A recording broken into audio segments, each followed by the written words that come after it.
Good morning students.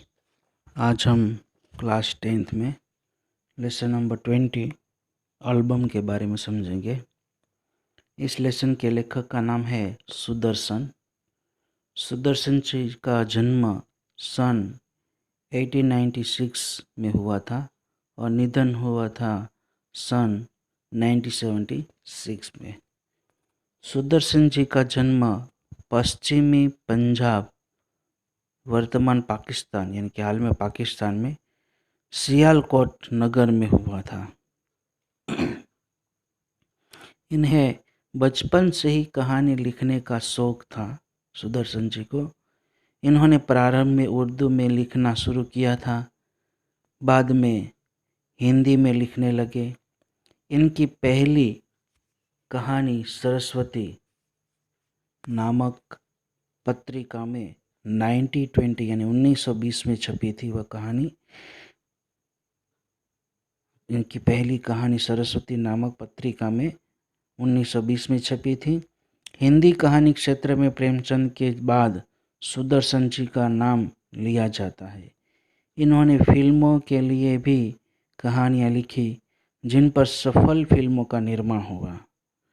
Sudarshan, सुमन, पारस, पनघट इनके प्रसिद्ध कहानी संग्रह है।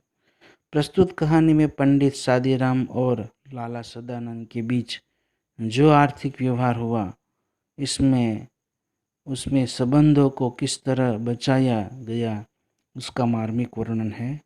आजकल पैसों के कारण संबंधों में दरार पड़ जाती है। ऐसे समय में मानव मूल्यों का जतन करने की प्रेरणा इस कहानी से मिलती है। ठीक है स्टूडेंट, ये लेखक का परिचय था। अब हम लेसन समझेंगे। लेसन में लिखा है कि पंडित सादीराम ने ठंडी आह भरी और सोचने लगे। पंडित सादीराम वह सोचने लगे कि क्या यह ऋण कभी सिर से न उतरेगा। ऋण यानी कि कर्ज, पैसों का जो कर्ज किसी के पास से पैसे लिए थे, वह कर्ज सिर से न उतरेगा। नहीं, वे गरीब थे परंतु दिल के बुरे न थे। पंडित सादीराम वह गरीब थे परंतु दिल के बुरे न थे। वे चाहते थे कि जिस तरह भी हो अपने यजमान लाला सदानंद का रुपया अदा कर दे। वे चाहते थे पंडित सादीराम कि जिस तरह भी हो अपने यजमान लाला सदानंद का जो कर्ज था, जो सदानंद का रुपया था, वो उसको वापस दे दे। उसके पास से जो रुपया लिया था पंडित सादीराम ने सदानंद के पास से, वो वापस दे दे। उनके लिए एक एक पैसा मोहर के बराबर था। पंडित सादीराम के लिए वो एक एक पैसा एक एक मोहर के बराबर था। कोई कीमती चीज़ यानी कि कोई हीरा जवाहरात होता है, उसके बराबर था। अपना पेट काट कर बचाते, मगर जब 4 पैसे जमा हो जाते तो कोई न कोई ऐसा खर्च निकल आता था जिससे सारा रुपया उड़ जाता। अपना पेट काट कर यानी कि वह भूखा रह कर भी वो एक एक पैसा बचाते, मगर जब 4 पैसे जमा हो जाते थे उसके पास न, तो कोई ना कोई ऐसा खर्च निकल आता था जिससे सारा रुपया वह उड़ जाता, यानी कहीं ना कहीं खर्च हो जाता था। जैसे कोई बीमारी हो, ऐसे कहीं भी खर्च हो जाता था जहाँ भी सेविंग करते तो। सादीराम के हृदय पर बर्छियाँ चल जाती थी। यानी सादीराम के हृदय पर, यानी कि उसके हृदय को बहुत तकलीफ होती थी जब वो पैसा बचाता था और कोई ऐसी जगह आ जाती थी वहाँ मजबूरन उसको वहाँ खर्च करना ही पड़ता था और वे कुछ कर न पाते थे। इसी तरह कई साल बीत गए। सादीराम ने पैसा एक एक पैसा बचाकर 80 रुपये जोड़ लिए। सादीराम ने एक एक पैसा बचाकर जो ऋण चुकाना था, जो कर्ज चुकाना था, सदानंद को देना था वो रुपया, वह सादीराम ने एक एक पैसा बचाकर 80 रुपये जमा कर लिए। उन्हें लाला सदानंद के 500 रुपये देने थे। ₹500 लाला सदानंद के पास से कर्ज में लिए थे उसने, तो ₹500 उसको देने थे, वो ऋण चुकाना था, वो कर्ज चुकाना था ₹500 का, सदानंद को देना था। इस ₹80 की रकम से ऋण उतारने का दिन आता प्रतीत हुआ। ₹80 की रकम से ऋण उतारने का दिन वो आता, वो समय आता, परंतु उनका लड़का लगातार 4 महीने बीमार रहा। पंडित सादीराम का लड़का 4 महीने बीमार रहा। पैसा पैसा करके बचाए हुए रुपये दवा दारू में उड़ गए। एक एक पैसा जो बचाकर पंडित सादीराम ने ₹80 जमा किए थे लाला सदानंद को देने के लिए, परंतु उसका लड़का जो बीमार हो गया तो वह दवा में चले गए, बीमारी में वो पैसा चला गया। पंडित सादीराम ने सिर पीट लिया, यानी कि उसने बहुत दुख हुआ। अब चारों ओर फिर अंधकार था, उसमें प्रकाश की हल्की सी किरण भी दिखाई न देती थी। यानी कि जो ₹80 देने के लिए जमा किया था सादीराम ने, वह भी बीमारी में खर्च हो गया, उसके भी बेटे की बीमारी में। तो वो चारों तरफ अंधकार छा गया, यानी कि कोई रास्ता न था दूसरे पैसे की व्यवस्था करने के लिए। अब उसके पास पैसे नहीं थे सादीराम के पास, तो उसमें प्रकाश की हल्की सी किरण भी दिखाई नहीं देती, कोई भी आशा न थी अब पैसे बचत करने के लिए, वो कर्ज उतारने के लिए। उन्होंने ठंडी सांस भरी और सोचने लगे, क्या यह ऋण कभी सिर से न उतरेगा। उन्होंने ठंडी सांस भरी, उदासी की सांस ली और सोचने लगे पंडित सादीराम कि क्या यह ऋण, यह कर्ज कभी सिर से न उतरेगा।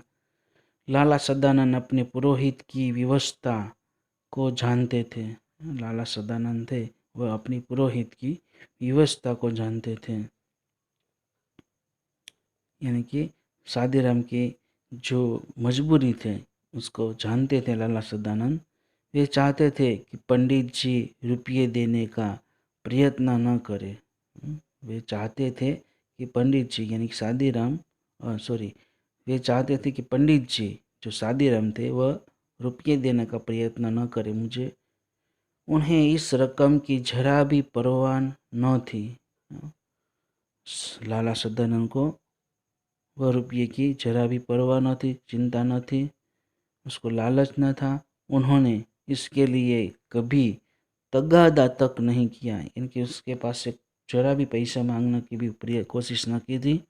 इस बात से वे इतना डरते थे मानो रुपये उन्हीं को देने हो। पंडित सादीराम ने उसके पास से जो कर्ज में ₹500 लिए थे वो वापस न दे, उसकी बातचीत न करे, उससे वापस न दे, इसकी परिस्थिति ऐसी थी सादीराम की। ऐसा लाला सदानंद सोच रहे थे कि इस बात से वे इतना डरते थे कि उसको चिंता न हो सादीराम को, मानो रुपये उन्हीं को देने हो, जैसे लाला सदानंद को सादीराम को देने थे, ऐसा वह महसूस कर रहे थे। सादीराम के दिल में भी शांति न थी। सादीराम के दिल में भी शांति न थी। वे सोचा करते थे कि ये कैसे भले मानस है जो अपनी रकम के बारे में मुझसे बात तक नहीं करते हैं।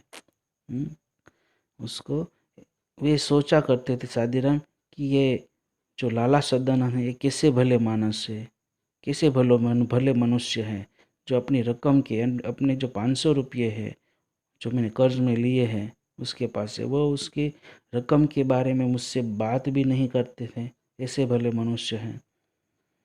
खैर ये कुछ नहीं कहते सो तो ठीक है, परंतु इसका तात्पर्य यह थोड़ी ही है कि मैं भी निश्चित हो जाऊं। भले वो बातचीत मुझसे पैसे के बारे में न करे लाला सदानंद, मगर इसका अर्थ यह तो नहीं है कि मैं निश्चित हो जाऊं, यानी कि वो कर्ज के बारे में सोचूं भी नहीं, उसकी व्यवस्था भी ना करूं, उसकी चिंता भी ना करूं। मेरी तरफ इनका रुपया निकलता है, मुझे देना ही चाहिए। मेरे पास से वो ₹500 का कर्ज निकलता है, तो मुझे वह देना ही चाहिए। ₹500 का कर्ज, उनमें लाला सदानंद के सामने सिर उठाने का साहस न था। हाँ, सादीराम में, पंडित सादीराम में लाला सदानंद के सामने सिर उठाने का साहस न था, हिम्मत न थी।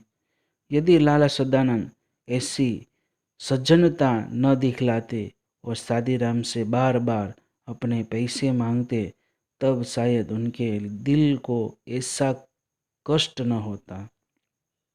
यदि लाला सदानंद ऐसी सज्जनता न दिखलाते और सादीराम से बार बार अपने पैसे मांगते, यदि लाला सदानंद ऐसी सज्जनता न दिखलाते और सादीराम से बार बार अपने पैसे मांगते, तब शायद उनके दिल को ऐसा कष्ट न होता जो अभी होता है। हम अत्याचार का सामना सिर उठाकर कर सकते हैं, परंतु भलमनसी के सामने आंखें नहीं उठती।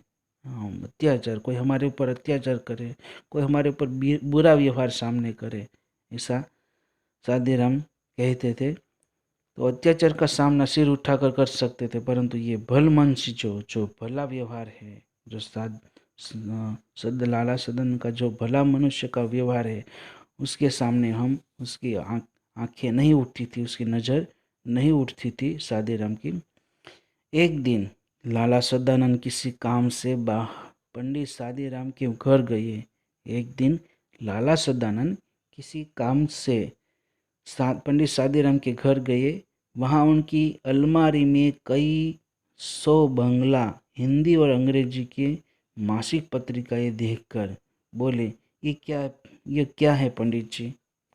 वहाँ उनकी अलमारी में कई 100 बंगला भाषा में और हिंदी और अंग्रेजी भाषा में जो मासिक पत्रिका, जो महीने जो पत्रिकाएं आती थी, वो पत्रिकाएं देखकर बोले, ये क्या है पंडित जी। ऐसा लाला सदानंद ने पंडित सादीराम से पूछा। पंडित सादीराम ने उत्तर दिया कि पुरानी पत्रिकाएं है, बड़े भाई को पढ़ने का शौक था। पंडित सादीराम ने उत्तर दिया उनके सवाल का, पुरानी पत्रिकाएं है, ये बड़े भाई थे मेरे, उस बड़े भाई को पढ़ने का, ये पत्रिकाएं पढ़ने का शौक था। वही है पत्रिका, वही ये पत्रिकाएं मंगवाते थे। ये पत्रिकाएं वो बड़े भाई जो मेरे थे वह मंगवाते थे, ऐसा सादीराम ने उत्तर दिया लाला सदानंद को। वे जब जीवित थे तो किसी को हाथ न लगाने देते थे। बड़े भाई साहब जब जीवित थे तब वह किसी को ये पत्रिकाओं का हाथ न लगाने देते थे। अब इन्हें कीड़े खा रहे हैं, अब ये पत्रिकाओं को कीड़े खा रहे हैं, ऐसा सादीराम ने लाला सदानंद को जवाब दिया। कोई पूछता भी नहीं इस पत्रिका के बारे में। रद्दी में क्यों नहीं बेच देते, रद्दी में क्यों नहीं बेच देते, इनमें चित्र है। जब कभी बच्चे रोने लगते हैं तो एक आध निकाल कर दे देता हूँ, ऐसा सादीराम ने कहा। इससे उनके आंसू थाम जाते हैं। इससे उनके जो आंसू थे वह थम जाते थे बच्चों के, इसलिए रद्दी में नहीं बेचता। रद्दी में क्यों नहीं बेच देते, ऐसा लाला सदानंद ने सादीराम को कहा। तो इनमें ऐसे चित्र है, ऐसा सादीराम ने उसका उत्तर दिया कि इनमें जो ऐसे चित्र है, जब कभी बच्चे रोने लगते हैं तो एक आध निकाल कर, उसके जो चित्र निकाल कर, पत्रिकाओं के चित्र निकाल कर, इससे उनके आंसू थम जाते हैं, यानी कि बच्चे रोते थे वह चुप हो जाते थे इस पत्रिकाओं के फोटो देखकर, चित्र देखकर, इसलिए रद्दी में नहीं बेचता उसको। लाला सदानंद ने आगे बढ़कर कहा, 2-4 पत्रिकाएं दिखाइए तो। लाला सदानंद ने सादीराम से आगे बढ़कर कहा कि 2-4 उसमें से पत्रिकाएं मुझे दिखाओ, जरा देखे इनमें कैसे चित्र है। पंडित सादीराम ने कुछ पत्रिकाएं दिखाई, कुछ पत्रिकाएं लाला सदानंद को दिखाई। हर एक पत्रिका में कई सुंदर और रंगीन चित्र थे, हर एक पत्रिका में कोई न कोई सुंदर और रंगीन चित्र थे। लाला सदानंद कुछ देर तक उलट पलट कर देखते रहे। लाला सदानंद उस चित्र को कुछ देर तक उलट पलट कर देखते रहे। ठीक है स्टूडेंट्स, यहाँ तक रखते हैं, अगला पेज हम अगले दिन समझेंगे।